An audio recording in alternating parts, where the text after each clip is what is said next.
Standards Part 2.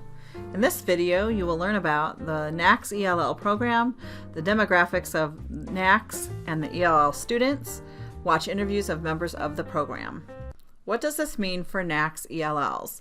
Our program is growing. Our LM students are receiving daily language acquisition support and services. Our program includes, in the elementary, plug-in and pull-out support, in the middle schools, ENL instruction, and EL-specific study hall and paraprofessional support. In the high school, we have an ENL class for credit and ESL-specific study hall. Currently, we have 33 languages spoken among these students, but this number can change at any time. All 10 buildings have ELL students at various grade levels. The majority of ELL students are at the elementary. However, we are growing in number each year at the secondary level. Our story. We started with 3 students in 2001 and now are steadily increasing our numbers each year. Let's listen to the faces of our programming. Amir Sacco, Julie Myers, and Michelle Lash.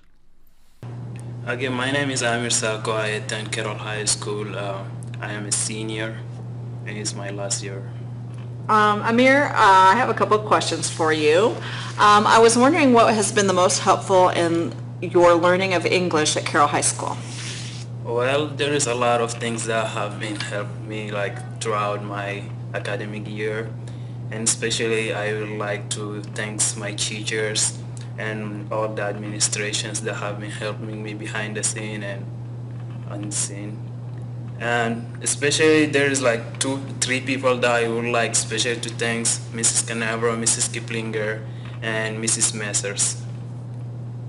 When I came to Carroll, I don't know any English, I don't know anything. I walked into the building and there is a lady standing there and she started talking to me. I don't know what she's saying.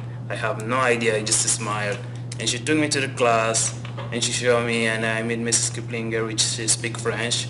So she translated to me and I understood. And next class she came and she did the same thing throughout 1 week. So I start understand what is the meaning of helping, and I start questioning and start force myself to speak and communicate with people, and that's what have been helping me. That's fantastic, Amir. Which programs have you participated in at Carroll High School? I participated in ENL club program, which is an amazing program I never attend, and this program didn't just help me with my English, but helped me also to learn some skill that I will use in my future life, which is how to communicate with people, how to help people out if they need help, and how to organize yourself. And can you tell me a little bit about perhaps you were participating in the summer camp? Yeah, there was a summer camp that we were supposed to have, I think, previous year, my sophomore year, but it didn't take place, unfortunately. But likely we had it last summer. That was an amazing summer camp. We had some, activities we did in class and out of class, which is field trip. We went to the library and we explored the library. I never had any idea what is the library has and what we can do there. I know it's a library, it contains books and everything, but not movies and or studios and stuff like that. And it was an amazing summer camp. I learned a lot from it. Awesome. How have you seen yourself academically grow throughout, since you were talking about the very first day that you were here till now in your classes? Seriously, there's no relationship, no connection between them.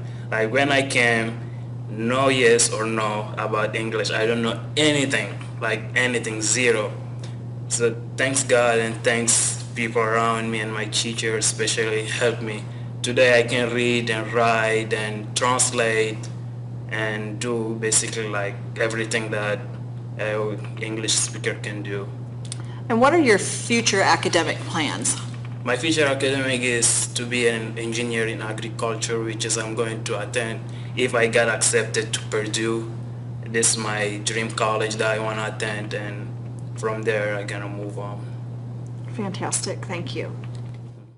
Hi, I'm Julie Myers. I'm the EL assistant at Hickory Center Elementary School.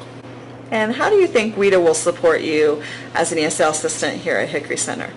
Well, I think WIDA is going to be used as a guide to help the students in the classroom and help describe the things that they can do at their certain levels. And how will it help you with that conversation about WIDA with that classroom teacher?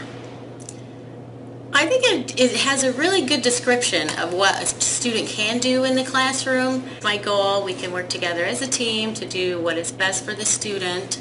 The WIDA standards has some ideas on how a teacher can use it in the classroom to help their EL students, and that would probably help every student in the classroom as well, not just the EL student. So I use the WIDA standards in my classroom.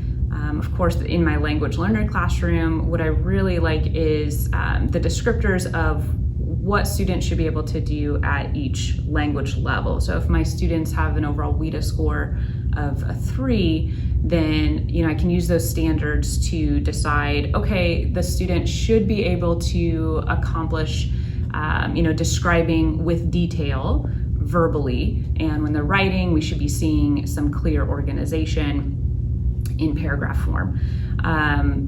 In the general classroom, so like in my American Lit class, if I have a language learner, then those WIDA standards are really helpful. They're organized by subject area, so I can look in my language arts subject area, what are the language functions that I want to be thinking about, so for example, to be able to explain. And then there are specific examples of what type of language should I be seeing from the student, again according to their level, that is specific to my content area. So that's going to help me make those accommodations and make sure that what I'm expecting of students in the classroom on assessments is meeting their language level.